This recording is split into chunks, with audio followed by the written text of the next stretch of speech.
Connecting Central Texas. This is Good Morning Texas.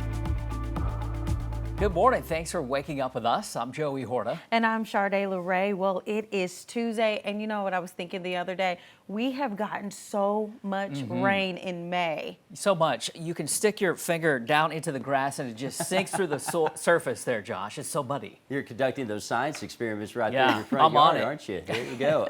Yeah, it has been muddy. We've had the rain, and we could even add some more today. Although, as you look outside right now on the Clark, Griffin, Cam, and Harker Heights, we're just dealing with clouds this morning. There are a couple of showers out to the west trying to build, and I do think we'll have at least the chance of a few showers during the first part of the day and even into the afternoon. Then drier air works in thanks to a weak cold front. That'll keep temperatures down a little bit, upper 70s, feeling like the lower 80s. And as we get into the overnight tonight, we could even see temperatures that fall down to the lower 60s by morning. But here's your highs for today, upper 70s, lower 80s on the way. Cooler than we should be. Our normal is 85, record, by the way, 97 in 2003. We're going to string together some dry days, but storm chances do return for the weekend. I'll break it down in that 10-day coming up. All right, Josh. New this morning, details are out today on funeral services for a Cameron police officer shot and killed in the line of duty. The visitation for Sergeant Joshua Clouse is happening tonight from 5 to 8 at the Merrick Burns Laywell Funeral Home in Cameron. His funeral will be on Wednesday at 3 at the Bell County Expo Center in Belton, and he will be buried at the Central Texas State Veterans Cemetery. DPS says Clouse responded after 29-year-old Albert Acosta shot his wife in the neck. Investigators say when Clouse arrived, Acosta shot him. Officers returned fire, killing Acosta. Also new this morning, an investigation is underway after a deadly crash in Coryell County. DPS says the driver of a Ford pickup hydroplaned on Highway 36 east of Jonesboro Monday night. The Ford hit a Chevy pickup pulling a trailer. A passenger in the Ford, 32-year-old Gerardo Gonzalez Rocha, died in the crash. Both drivers ended up in the hospital. And also new this morning, Killeen police making an arrest in the death of a 16-year-old boy. 19-year-old Donovan Mann is now being held in the death of Eugene Brownlow. Now, the shooting happened back on May 8th at the Star Mart on Zephyr Road. It was the second of 2 murders on Zephyr Road involving teens within a 2-week period. Whether or not we talk about it, it's happening. And so, you know, if we can get to kids before the gangs do, we have a chance at turning it around and helping them to make a different choice. Well, the Heart of Texas Behavioral Health Network is working to bring attention to gang awareness by educating the community on prevention and safety for children, teens, and their caregivers. 25 News reporter Nakea Simon live in the newsroom now with details on what's happening with that today. Good morning, Nakea.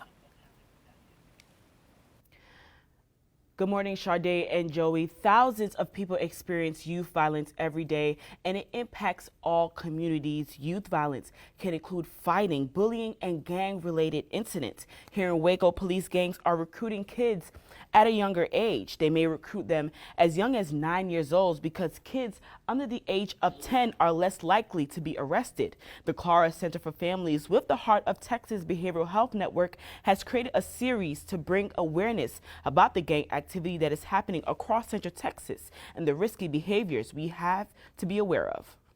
The thing we're seeing now is more of the hybrid gangs. You know, back in the day, it was just, you know, Crips and Bloods, and it was very clear cut, and they didn't like each other, but there was rules and there was structure, and we're not seeing that anymore. There's now these hybrid gangs, and this is what we've learned from Waco PD and the McLennan County Sheriff's Department, is we've learned a lot about how these gangs differ from the traditional old school gangs. So now there's not necessarily a clearly defined line of leadership. There's not necessarily a lot of rules. It's more so just all about the violence, and there's no one really off limits or off guard.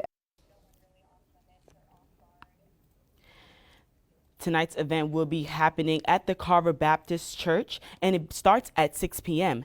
Guests will hear from the Waco Police Department and organizations like The Lived Experience, Size of a Man, and Unbound. A free dinner will also be provided. For more information on this event and the events to come, you can visit our website at kxxv.com. Back to you. Nakea, thanks. Testimony resumes today in the Cedric Marks murder trial, and here's what we know about this. Marks is accused of killing his ex-girlfriend and her friend. On Monday, one of the lead detectives took the stand, telling the jury there about interviews with Marks right after his arrest. Marks offered to plead guilty if he could be temporarily released to sell action figures to leave money for his family. In a packed house in Salado as parents flooded a school board meeting with serious concerns about the children's safety. It's all because of what they consider to be a lack of transparency from the district. Now, the district says it's a problem of misinformation and an internet rumor spreading out of control. 25 News reporter Angela Parsky is getting answers. Rumors are running wild through Salado ISD. We went and pulled our kids all out of school.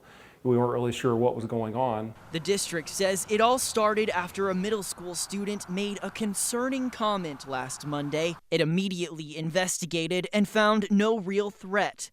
But it didn't end there. Word quickly spread about a shooting threat. Well, you're scared. I mean, you're scared for your kids and you don't know what's going on. The district sending a letter on Saturday to clarify those rumors were not true. Parents say they're upset with how the district handled the situation, waiting so long to address it. I think the transparency from the school district needs to be more open to say if these situations come, if it was a joke or if it was just a poor miscommunication, tell us. The district is reassessing how it handles communication of threats, even if they're not credible.